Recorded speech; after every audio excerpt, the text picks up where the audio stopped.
All right, everybody, how are you doing today? Good to see you. Good to see you. Good to have you here. William Biz from Free Power here. We got another treat for you. This time we got Steve Fambro. He's with um, Michael Callahan on Where We Go Next podcast. And this podcast is actually up on the Aptera's. If you go to YouTube and plug in Aptera, you'll be able to find it there.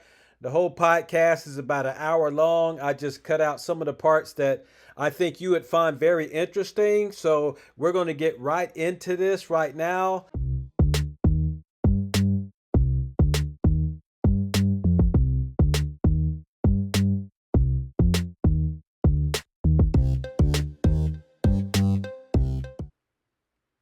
All right, welcome back to my channel. It's good to have you here. And we got Steve here. He's on the podcast Where We Go Next. And he's going to talk about some very exciting things. Well, you know what? Let's just let him go ahead and say what he said on the podcast. Let's let him tell you, and we'll talk about it afterwards. Steve Fambro is the co-founder and co-CEO of Aptera Motors, which is aiming to deliver the world's first mass-market solar-powered electric vehicle. Steve, thanks so much for joining us again. My pleasure, Michael. I appreciate the opportunity to come back on your show. Well, I'm glad that we're both glad that you're here. Now, in your first appearance on this podcast, all the way back in 2022, we covered a pretty wide span of time, the history of Aptera Motors from when you first founded it in 2005 through its rebirth in 2019 and the lead up to its first production vehicle to be sold to the public, initially planned, I think, when we had that discussion for the second half of 2023. What I'd love to focus on today is the present and the future of Aptera. What's the state of Aptera Motors today, and how is production coming along for the company's first vehicle? The state of Aptera Motors today is good. It's solid. It's moving forward. It is not as fast as we had hoped or planned, but it's moving forward nonetheless. And I don't mean surviving. I mean, we're releasing parts, we're cutting tools, we're getting closer and closer to production. So that's the reality of where we are today. Now, where we're going, I'm even more excited about. At the end of this month, our crowdfunding ends.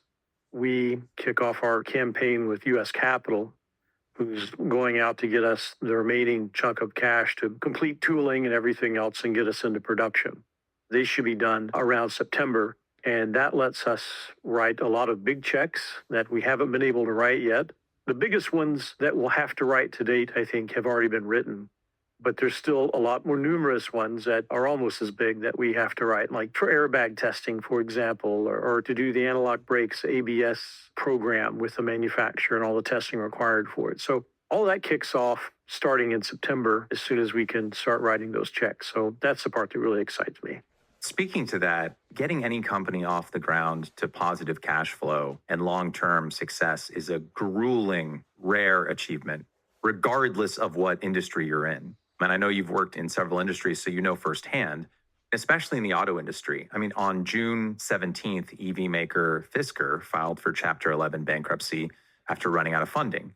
And when Elon Musk was asked about EV maker Rivian's financial future a few months ago, he said, quote, "Current trajectory has them bankrupt in about 6 quarters," end quote. Though that, of course, that timeline has changed due to a recently announced billion-dollar investment from Volkswagen. Long story short, Steve, starting an EV company is hard work. You're telling me.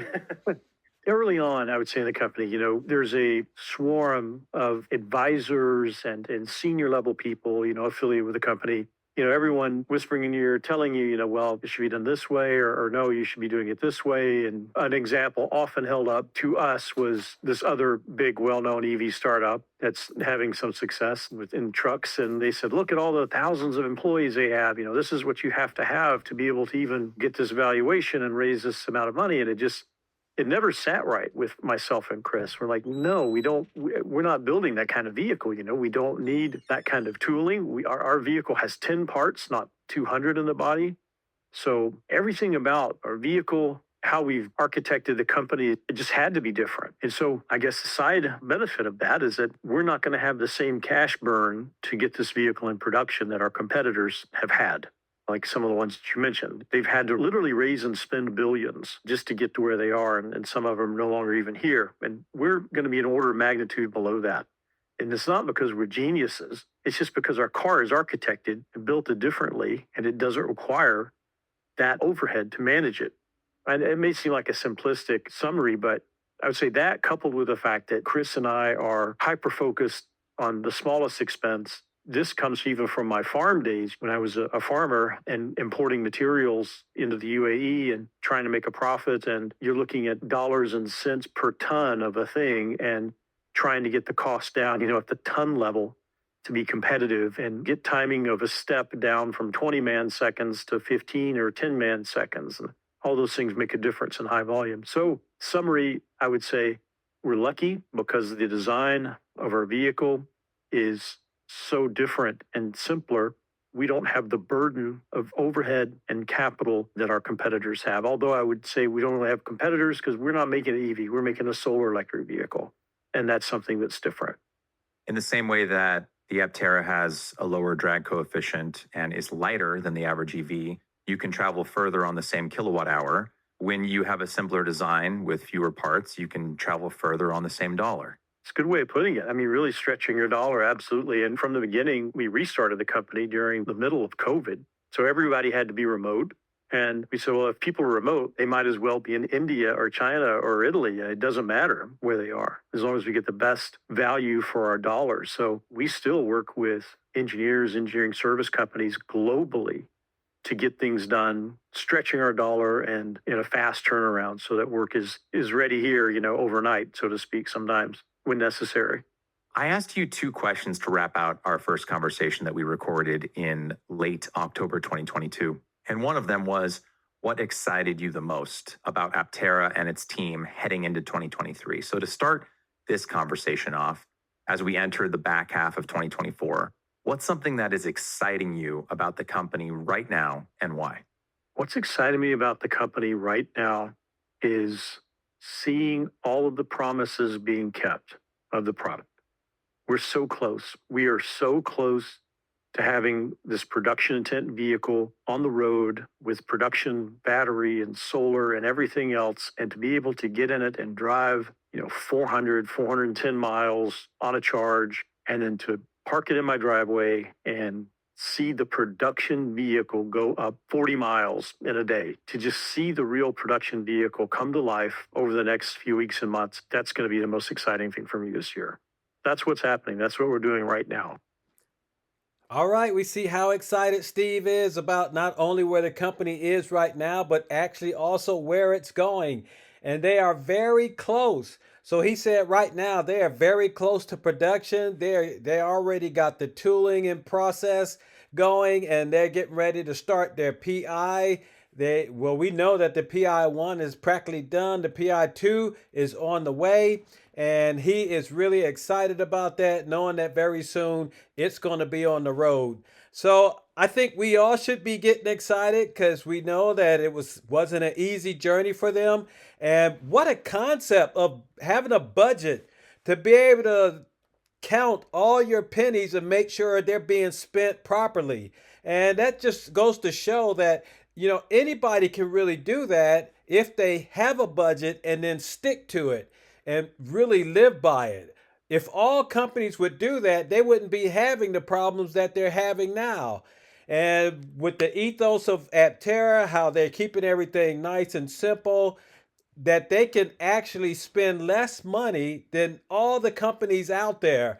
And sticking to that budget is a key factor to that.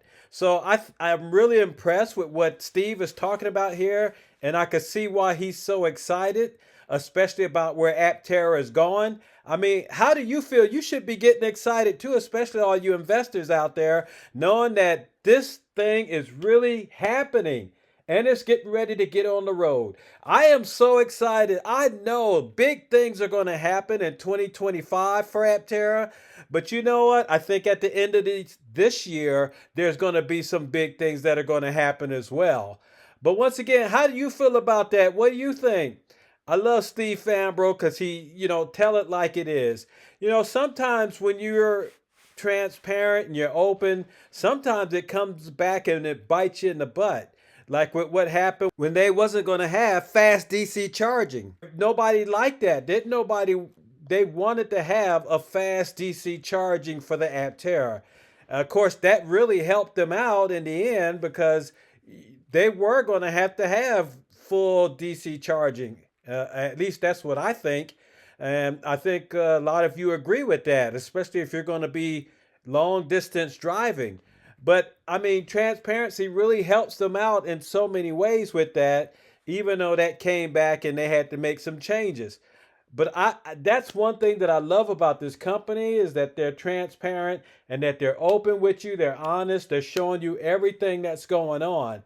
But yes, I can't wait. Oh, yes, things are getting better and better, and they're getting ready to come out with this baby.